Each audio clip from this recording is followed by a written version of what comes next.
What's going on, guys? Welcome back to my channel. Today we're going to be looking at student bank accounts. I'm going to be talking through what I think are the best benefits of a student bank account and what features to look out for, and look at some things that maybe aren't so important when choosing which account to go for. Going to uni can be a daunting prospect for some, but as long as you know you've got the best student bank account available, that's one less thing to worry about. Now, just a quick disclaimer, these are all just my opinions and thoughts, and I'm basically just outlining the features that I think have the most potential. But that being said, always do your own research before signing up for any sort of bank account. Now, before we get into it, if you haven't already, make sure you hit that subscribe button down below and click that bell so that you never miss a video. Now, let's get into it. Okay, so firstly we're going to go into the things that I think are the best features that you want to look out for when picking a student bank account. So firstly, obviously you want to look out for the general bank security. So you never want to go with a bank that's not FSCS certified. But the ones we're going to look at today are regular high street banks that are FSCS certified, so that's not going to be something you need to worry about. So the next thing you want to look out for when you're picking a student bank account is a high overdraft that's interest free.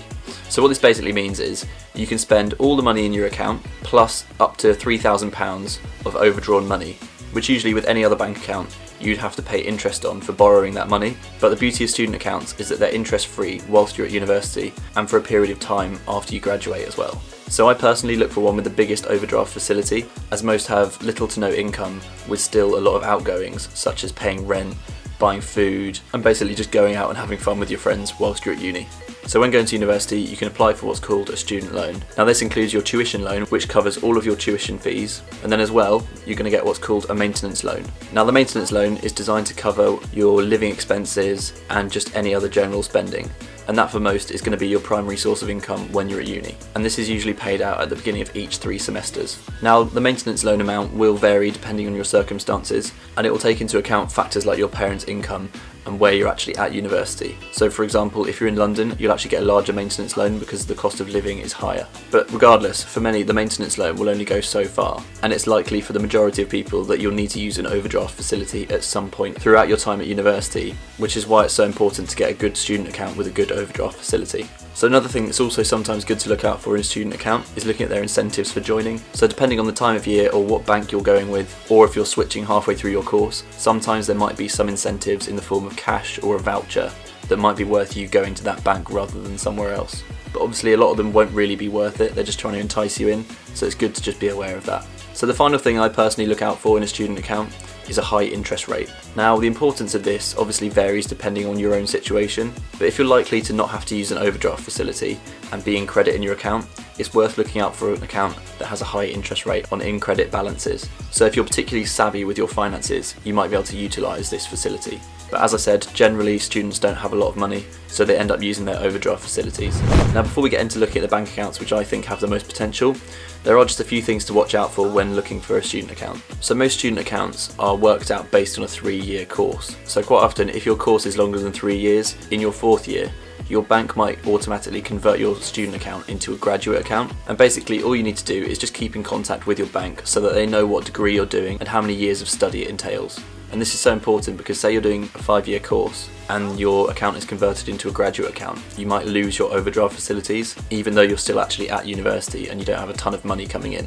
It's also good to not heavily rely on that overdraft facility, because when you've got that overdraft facility in your bank account, you can look at your online banking on your phone and it'll say how much money is available, including your overdraft, and just seeing that, it makes it very easy to just keep spending and go into that overdraft facility because it simply tells you that the funds are available. And now from my personal experience, no matter what your overdraft facility is, you're pretty much going to end up maxing it out at some point. I personally think that we absent-mindedly budget based on the money that we have available. So if you have a £500 overdraft or a £1,000 overdraft, the chances are you're going to spend all of it, no matter which one you've got. And if you have the lower £500 overdraft, you're still going to have just as much fun, but you're going to end up wasting less money on the things that you might have bought if you had that £1,000 overdraft. But equally, if you are really good at managing your money and you're really controlled with your spending, having a large overdraft facility might actually be really useful for you through your time at uni, even if you don't necessarily think it will be. So as I touched on earlier, another thing to watch out for are the free incentives to encourage you to join a particular bank. Some of these are just really not worth it. There's one at the moment that gives you a free £20 Amazon gift card, which realistically won't get you very far. Most likely it will just encourage you to spend that money on something you don't really need. Another incentive to be careful with are high interest rates. So there are some decent accounts out there with high interest rates, but some of them have really high interest rates to entice you in, but they only give you that high interest rate on such a small amount of money that it's really not worth doing. So one example would be with TSB, where you get 5% interest, but only on balances of up to £500. So 5% on £500 only equates to £25 a year, which really isn't worth it, and you'd be better off if you have a positive balance moving your money elsewhere. So if you are just starting uni, it may feel like way into the future of the time when you graduate, but it's worth remembering once you graduate, your student account will turn into a graduate account, and that will cause your interest-free overdraft facility to shrink down to nothing over 3 years usually. Now, it's not something I think is a massive factor when picking a student account, but it's just worth remembering that the more overdrawn you are, essentially the quicker you'll have to pay that off over the 3 years after you graduate. Now, when you do graduate, you're not actually tied into staying with the same bank. You can actually look for a better account that maybe has a slower overdraft reduction rate. But I will be going over the best graduate accounts in another video. So if that is something that interests you, make sure you hit that subscribe button and click the bell so that you don't miss it. But now we've gone through everything that I think is important to look out for when picking a student account, let's get into my top picks and the ones that I think have the most potential. So the first on the list is the Nationwide Flex student account. Now what's so good about this one is that it offers you a really good overdraft facility that obviously has 0% interest, but the actual overdraft amount is really high and will beat pretty much any other bank account out there. So in your first year you can get up to £1,000 of overdraft, then in your second year you can get up to £2,000, and then finally in your third year you can get up to £3,000. So essentially you'll get up to £1,000 extra every single year whilst you're at uni if you're on a 3-year course. Now you do actually have to ask every year for your overdraft facility to be increased, but I personally don't think that's really an issue, and it means if you don't need it, you don't necessarily need to increase it. But to be eligible for the overdraft facility, you just need to make sure that £500 goes into that account every single term. But this will essentially just be your maintenance loan, so you don't need to worry about that. So with this Nationwide account, you'll also get 1% interest on in-credit balances of up to £1,000. Now 1% really isn't great, there are much better options out there if you want to get interest on your money, but it's good for the fact that it's easy interest on all of your money that's in credit in your everyday current account, and you don't have to move it into a separate account. So another great thing about the Nationwide overdraft facility. So what this means is if you go over your overdraft limit, so for example if you have £1,000 overdraft facility and you spend all of that, rather than getting overdrawn even further and getting charged a large fee for doing so, the account will simply freeze at that point of your agreed overdraft, and you can't actually go over into an unplanned overdraft. So it's really good if you're not that great with your money and you sometimes overspend by accident, because the good thing about this account is that it won't actually let you. So for me, this is the one that I think is best if money is particularly tight. As you know, you're not going to be able to go over your overdraft, but it also has a really large overdraft facility. So the other account that I think has a lot of potential is the Santander 123 student account.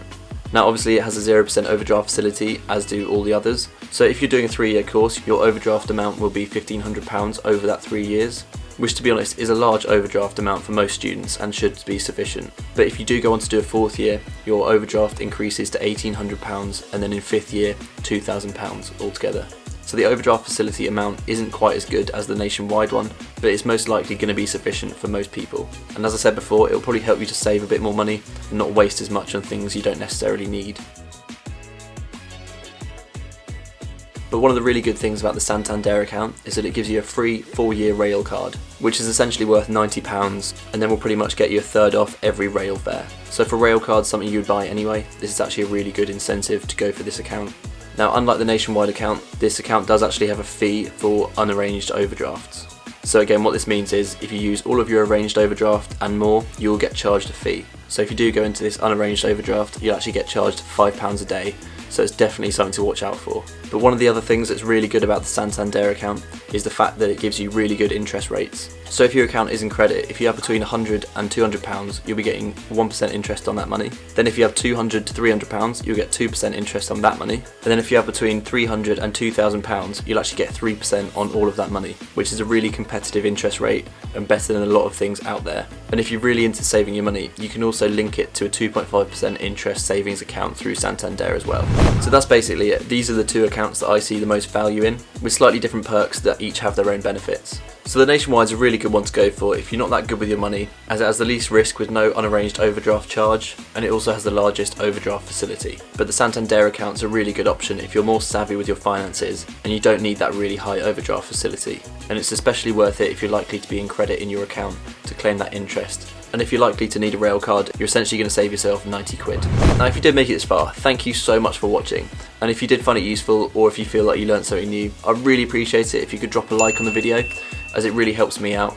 But I really do hope this was useful if you are actually a student already, or if you're looking to go to university, as I'm actually making this video based on a request from you guys. But I'm also interested to know what you guys think about my opinions on student bank accounts, so feel free to drop your thoughts in the comments down below. And as I said before, if you're not already, make sure you hit that subscribe button down below and click the bell so that you never miss a video. I will be coming up with my thoughts on graduate accounts and my top picks for them, so stay tuned for that.